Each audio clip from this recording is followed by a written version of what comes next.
What's up, Fixburgh? Welcome back to the channel. In this special Independence Day edition, we're going to be doing a project recap for our DIY hot tub foundation project. You know, every great backyard needs a little love at some point, right? And before we started this channel, we dove feet first into a pretty big outdoor project for my in-laws, doing a custom foundation for their new hot tub. And we didn't get to film this build live, but we had snapped a ton of pictures along the way, and we thought this would be a great addition to the channel to show you the process that we went through, the preparation, some of the challenges we ran into along the way, and the finished product we had. So come on down the house, check out this complete transformation from breaking ground to a finished backyard oasis. And every big project starts with a good plan, and this one was no different. So the first thing we did was head out to the yard to get a rough outline of where our hot tub pad was going to sit. And we pulled out the hot tub manual and we checked out the dimensions of the tub, which in our case were about 72-inch square. And we based all of our initial measurements off of that. We added about a foot on each side to have some wiggle room. And then we left 3 foot in the front for a set of acrylic steps that you'll see here in a little bit. So it was pretty simple. We marked out the corners with wooden stakes, and then we measured corner to corner to make sure that everything ended up nice and square. And once we had the outline, it was time to make our materials list. We ordered everything from our local Lowe's, and we had it delivered to us with truck delivery, which was a great idea. They were great, and were able to bring all the materials, including our pallet of gravel, right to the edge of our concrete and get it nice and close to our workspace. So highly recommended that you take advantage of delivery services if you can. And so with our layout done and all of our material on site, it was time to get down to the dirt. We scraped back the top layer of grass and got rid of any other roots and vegetation. And then we started to dig out the footprint of the frame itself. And there, our goal was to dig down so that about half of the width of a framing timber could sit firmly into the ground. And that was where we hit our first real challenge of the project, the ground itself. And we had had some rain recently, which made the digging a little bit easier, but it also made for a lot of mud. And to complicate things, this area of the yard wasn't just dirt, it was a lot of heavy clay. So it was holding moisture, it was especially heavy, and so it took some real elbow grease to move. In addition to that, it was also a bit of a challenge in keeping things level and dry as we went along. So having it set into the ground a little bit to help us hold that first course of timber was really a good idea. And so with the ground prepped and our frame dug, it was time to actually build the bones of the whole thing. And we used 4x4 pressure-treated ground contact rated timbers for that. They were 8 foot on the front and then 10 foot on the sides for about an 8x10 overall frame.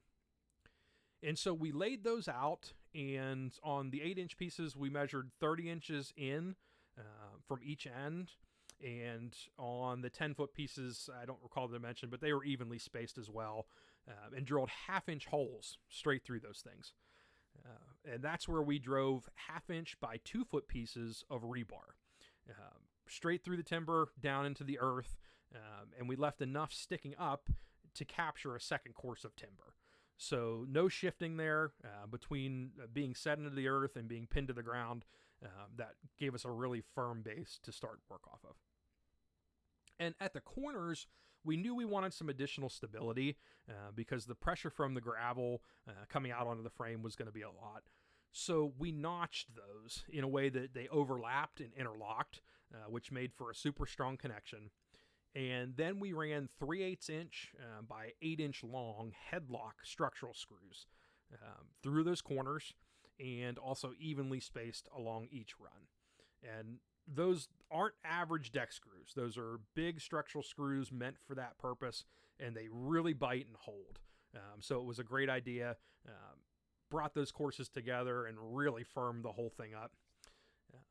And then because we had notched the timbers, you'll see in the front and the back on the 8-foot pieces, we had just a little bit of a depression there. So we added an 8-foot piece of 2x4, just pressure treated 2x4, to bring that top edge perfectly level and make it a nice finished frame. And at that point, this thing was really starting to take shape, was looking good. So with the frame done, next up was backfilling the dirt around the timbers and getting the base ready for the gravel. And we raked the earth flat, and then came the fun part, all of that gravel. We had it delivered on a pallet. It was about 60 bags total, which was pretty handy. They were about 40-ish pounds, I would say. But still, moving that many bags in the summer heat was really no joke. It was about 90 degrees, and it was really sunny, so we definitely needed some help to do that. And here, huge shout out to our neighbor Eric. He showed up with a huge wheelbarrow and a strong back. Was willing to help however he could. So those things were a lifesaver for us. We ended up with about 4 of us, and we were able to move that whole pallet a little over an hour. So not too bad at all.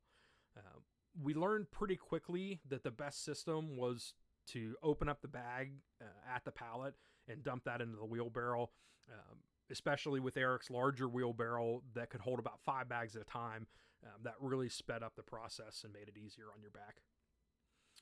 So once we had gravel moving, we started to lay it inside the frame, and we did that in 3 separate layers. We wanted to make sure we did that so that each layer was firmly compacted. And to do all the compacting, we rented a vibratory plate compactor from our local Home Depot rental. It was about $120 for a full day, so we had it for 24 hours, and man, did that make the work of compacting this gravel so much easier. We had originally thought about doing this with a hand tamper, and let me tell you, with the heat and the amount of gravel that we had, we would not have made it, at least not in the length of time. This project was about 2 days, a little less. It would have been much longer. So highly suggest that you look into Home Depot rentals or a tool rental place near you for a mechanical compactor like this. And so we did 3 layers, compacting each with a compactor, and then we did one final pass over the top and ran it around a few times just to make sure everything was nice and rock solid. And so with the gravel base perfectly compacted, it was time to set our 2-foot pads. And that's where the tub was actually going to go. So we took our time with this. We set them each in a layer of sand and gravel. And we made sure that each one was perfectly level to itself. And then just as importantly, perfectly level to all of the pads around it. So that overall pad we were creating ended up pretty level. And I won't lie, that takes some patience. It was slow going there for a while. But it was a crucial step. And it created a really solid and flat foundation for the hot tub to sit on, so it was definitely worth the time in the end. And then it was the moment of truth. The hot tub got delivered, and they carefully set it right onto our pad. And let me tell you, seeing that big tub settle into the pad that we created, and the level being right in the center, that was a pretty good feeling, I gotta tell you. So from there, it was all about the finishing touches. We spread some multicolored river rock around the edges and across the front just to give it a nice clean look. And of course, we centered the acrylic steps and leveled those right in the front to give you nice and easy access in and out of the tub. And so there you have it. That's the story of the big outdoor project that we didn't get to film, the brand new hot tub. This was fun. It was a challenging build, and it's really awesome to see it finished. We did this for my in-laws who don't quite have the time to get a job like this done. And plus, we're all going to be using it. So it's exciting to see a space that is really built for longevity and some serious fun times over the years. And they're having a big 4th of July party. So it's going to be awesome to show this off and hopefully have some people get some good use out of it. So if you like seeing this transformation and you want to see more, hit that subscribe button, give this video a big thumbs up, and let me know in the comments, what is the biggest project that you've tackled at your house? Thanks for watching. We'll see you next time.